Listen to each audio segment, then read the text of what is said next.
Hi guys, Sandra here from Create in Spain. Welcome to my video today. Today's card is going to be a shadow box card. The way to do this, I've got a piece here. There's a piece which is the card base and one side of it is wider than the other, and the shorter side, the narrow side, goes on the back. And then you have a piece like this that has a fold at one edge and then the double fold on the middle. So when you're putting it together, you put that edge right the way up to the middle of the card. Okay, so the cut edge goes right the way up to the middle. You put double-sided tape or a strong glue, whichever you're using, on there, and then you just close the card over it. When that is stuck, you pull the entire lot back so that you have a fold showing on the back there, and you stick it down to the back. Now when you stick it down, don't put your tape on this side. Do not do that.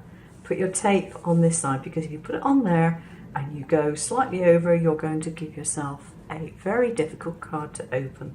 So you want to put your tape around the edges here and put it in the middle to keep it all together. And then when it opens up, it'll open up nicely. Now this one is a scrap one, and I'll show you why. On here I used my blade to score. Now yes, I've been bending it backwards and forwards and it's got a lot worse, but you can see the damage that the blade has caused on the card. Okay. It doesn't give a very tidy effect. On this piece, I have scored it. I haven't folded it yet, but the card is completely undamaged, but scored. And what I've used in my cutter are these. And these I made myself because I got fed up of using empty pens and things like that that didn't necessarily fit, so I made these to fit my cutter. And that produces a much better effect for score lines. So what I'm going to do is show you how I did the design for this one, but I'm going to do it very slightly differently. So here's my base card. So that's going to go inside my card, but I haven't done anything on here yet. So I have a piece of card which is going to slot in here. And so before I do anything else, I'm just going to put a couple of pieces of tape on one side, just so I've got it ready. I have a white tile here, which I'm going to use as my palette. And the first thing I'm going to do is put down some blue. It's a very, very pale blue, so I'm going to add a little bit of teal to go with that. And I'm going to get a tiny amount of glycerin, just a tiniest smidge, and that's better. So pick that up and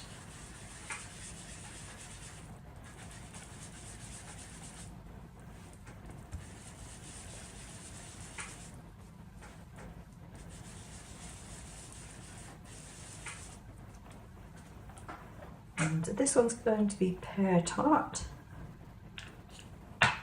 the other one is pistachio,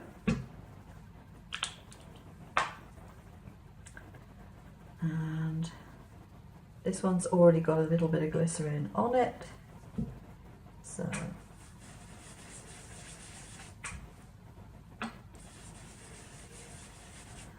and doing it this way just gives me variation in the colour without actually deliberately blending. So if we look at this one, I've got some flowers and I've got some birds, and all I did for that was used some of these pens. These are great pens, they're really, really fine tipped, and they just make it very, very easy to do that kind of thing. So I'm just going to do some miscellaneous flowers and plants and things. And yeah, nothing particularly difficult to draw.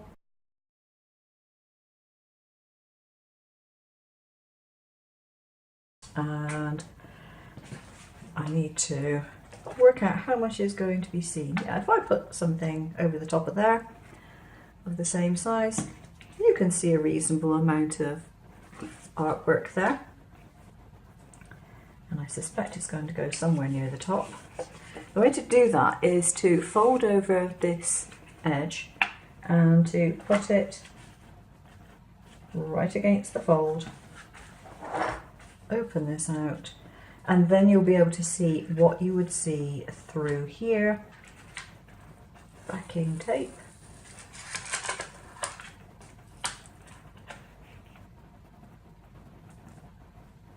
I want to put an elephant near the window. So for this I'm just going to use a little bit of glue, and I'm going to put the glue on the bottom half of the elephant, not on the top half, because otherwise it'll be sticking through the window and that won't be very clever. Now I did add some black lines or some dark lines to indicate birds. And I put some little lines here just to indicate that the elephant is moving his head. Don't know if you can see that easily on camera, but it's just a little added extra. So now I need to put my sticky tape on here. Now I haven't put a sentiment on yet. If you want to put a sentiment on that you're going to stamp on, then I suggest you do it before you put your card together. But there is a way of adding a sentiment to your card once it's put together. Put a thick piece of foam in between the layers, and that will give you the support to do it. So this goes right the way up to the fold line, like so, and fold that over. Like that. Now I'm going to actually add another piece, and what I'm going to add is a piece of acetate, but I'm not going to do what you might think I'm going to do, which is put it against the window. I have folded over the top of this twice, and the second fold is less than the centimetre thickness of this. So what I intend to do is to put that there and put some floating elements on here. The very top edge that you need to put the tape on, because that's the bit that you need to stick down.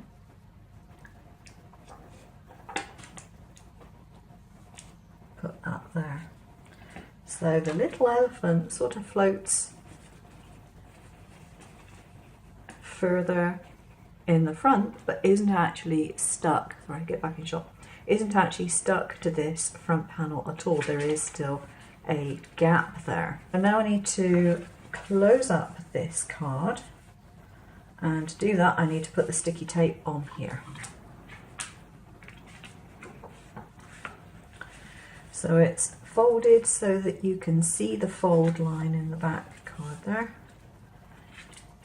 And then when you've got it open, you want to pull it all forward and flatten it again. A bone folder somewhere? I did somewhere. Don't know where I put it. It's disappeared. Okay, I'll just do that with my finger.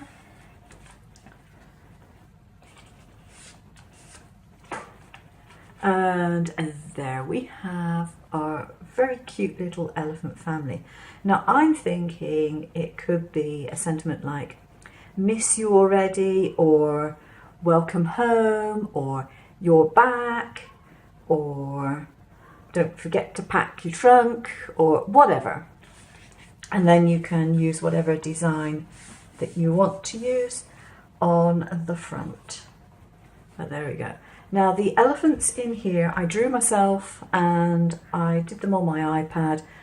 and I made them into a print and cut file, but I've also given you the opportunity just to have the outlines, and so you can actually colour them in yourself if that's what you wish to do. Then there we go. I think they're quite cute. Here is a card of a different design, one I've already decorated, and then inside this one, this is a stamp that I've made, and I simply stamped it and coloured it and cut it. But the background is just a piece of patterned paper that I really liked.